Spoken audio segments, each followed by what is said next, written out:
The word safe, if you listen to the word safe, that's about controlling you. So when I talk to all my ER doctors who work in a hospital, no stake in the game, same opinion. That's how I'll answer your question. We all have the same opinion.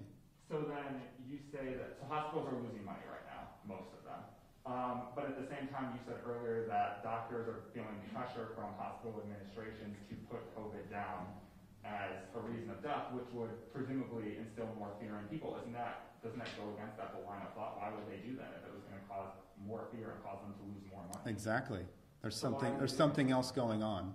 And that's a different discussion. We don't know. I mean, we're just here to present the scientific facts. That's a political discussion. Yeah. So you think some hospital administrators are undercutting their own bottom line? We're presenting the medical data here. I mean, what I think about politics is irrelevant.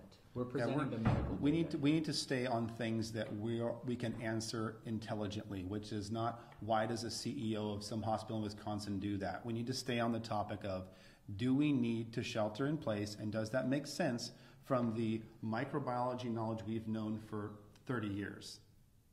The sciences haven't changed. We live our life in the life sciences, biology, biochemistry, microbiology. So everything that you're asking us goes against that sheet of information. Why people do things at a hospital is not really our area of expertise. So from what we're seeing right now, it's time to open back up. The science says it is. The models we have been using from predictions to predict the amount of disease are not accurate. This information is accurate. It models the flu. Let's go back to work. That's what the data is saying. Not models. Data is saying that. Would you say, though, that, I mean, like a situation in New York City, that's not like a flu? I mean, the hospitals there are completely overwhelmed and swamped, and people, working in the ERs are dying from this. So, I mean, that's not just a flu type situation, right? Look at Italy in 2017. Hospital systems overwhelmed, people dying, overwhelmed system from the flu. This happens from the flu. If you've been working in the ERs, I've seen multiple people, hallways full, people dying, news media there, stories going on from the flu.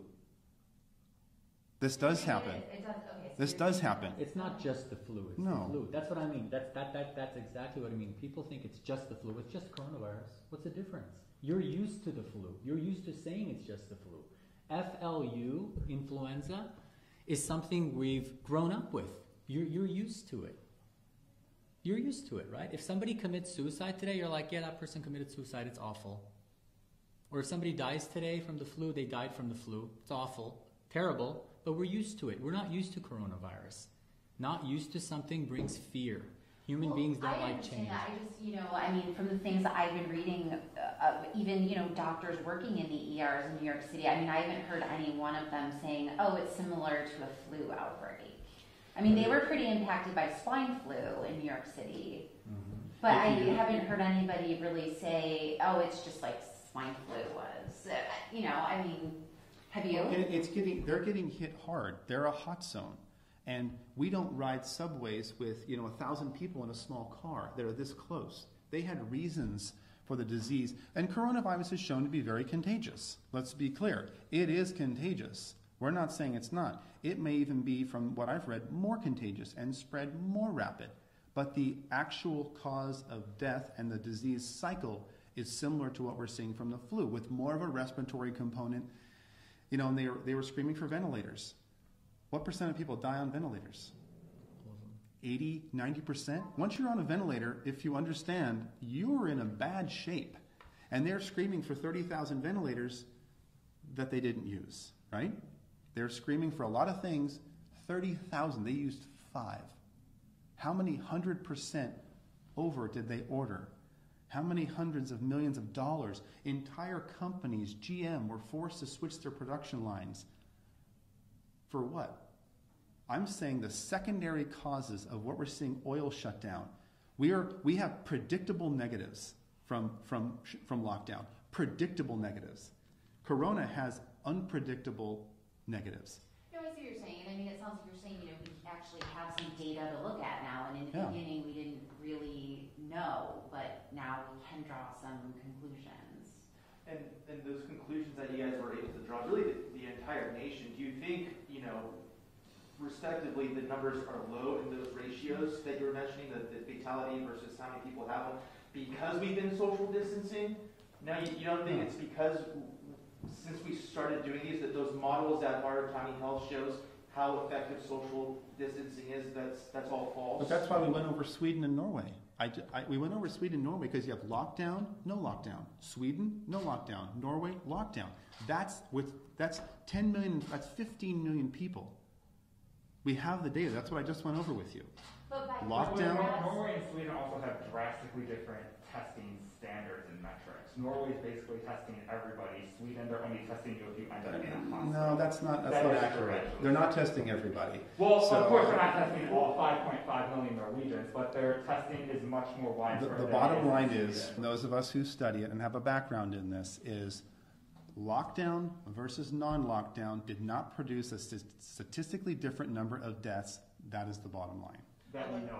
Right. So people could be dying in their home or from other things, but if Sweden, if they're not being tested, then they don't know what the cause of death is. Yeah, and if you were to give me a test on analyzing these numbers and trying to, I probably wouldn't perform so well. I guess what I'm trying to cross-reference is I hear our president, I hear our governor say social distancing is working. And you guys are saying it's not needed. So I guess that's what I'm trying to wrap my head around. Like, why is that? It was needed initially. Are they lying? It was needed initially. They actually, we both agree with exactly what they did initially because we didn't know. It was an unknown. Now it is becoming known. Initially, when you don't know something, you're extra careful because you're fearful. It's just like when you see a patient and they're very sick, you test for everything because you're scared. You're fearful. But then as you see more of those patients, you realize, hey, I know what to test for. Right? It's shotgun effect versus sniper effect, right? So initially when this data came out of a new virus that's lethal, they went all out. And I think that was appropriate. But now that we have the data, we're seeing that 97% of patients completely recover. And those 4 patients that die, they have over 90% comorbidities. Let's run through that one more time. Out of 100 people, if 96 do fine. The 4 that die, 90% of those 4 have comorbidities. Heart failure, emphysema, rheumatoid arthritis, lupus. They're on immunomodulating medications. They're immunodeficient, HIV. These are the people that are dying. You get some healthy people that die, but that's an infinitesimal number. Tiny. So, and you think that differentiation of the conclusions that you doctors are drawing versus them is because they are academics or something along that line? What you were saying? Well, I think we're in the weeds.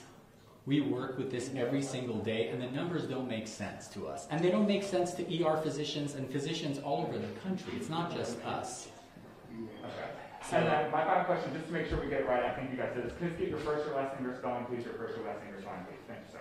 Dan Erickson, that's DANERICKSON. Perfect, thank you. Artin, ARTIN, MASSIHI. Awesome, thank you guys. Thank you guys. Thanks for your time. ARTIN. Yes. Thanks, Brian. Hey guys, thank you so much. Thank you, Appreciate you guys. And you guys are the co-owners of Yeah. Accelerated Urgent Care? Okay. I'm just looking through to make sure that I answered all of Karen's questions.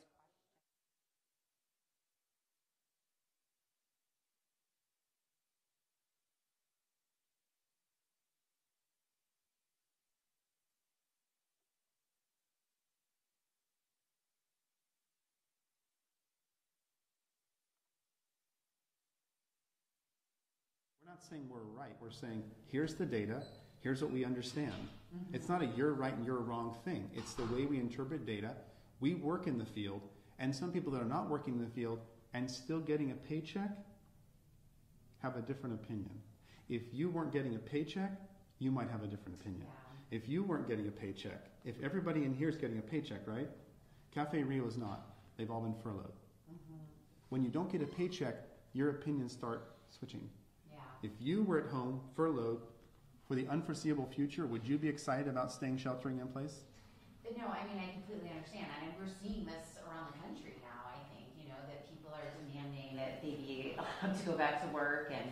Well, it's also, at what point, who says what's safe? Are you smart enough to know what's safe for you? Or is the government going to tell you what's safe for you? Who tells you what's, as soon as they use the word safe, that means control. We know what's safe for you. You're too dumb to understand disease, you see. We know what's safe. And so they're going to use this model for different things. We got a bomb threat from China. Everybody stay in their home for 3 months. What? They are using this to see how much of their freedom can they take from you. And will you roll over and stay in your house? And it's working. And if you notice the way Americans are responding, if you go to any gun store in town, guess what they're out of? Ammo. None of them have ammo. I went to 3 of them. They said thousands of rounds have been bought. Why? People are mad. They're starting to post on my Facebook with their AKs going, let's roll. So what I'm saying is, let's avoid all that. Because if you stomp on our freedoms, that has